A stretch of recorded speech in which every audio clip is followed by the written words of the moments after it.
My dad was a great man. He was quite small, very fit and strong. He had spiky ginger hair. When I was younger, I lived in a small house outside of Harrogate with my mum and my dad and me. I remember when I was 6 years old. One night, me and my dad was playing together. As the night progressed, we got very excited and started wrestling each other.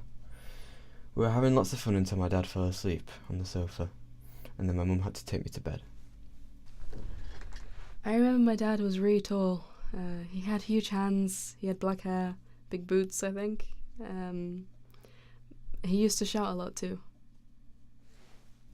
The next morning I woke up and went downstairs to discover both my grandmas and my sister crying. I asked what was going on and they replied that my mum had taken my dad to hospital in the early hours of the morning. Mum used to sleep in bed with me at night, but she didn't get much sleep because she was scared. I didn't see my dad for a very long time. We started living with my grandma in the countryside. My dad came to visit on one of my birthdays, but Mum didn't really want to see him, and he didn't stay very long.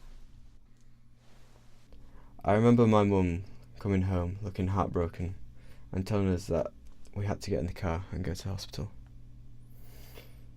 Me and my sister both looked at my dad. We gave him a hug and we said that we loved him. But what I didn't realise at that point was that that was the last time I was ever going to see my dad.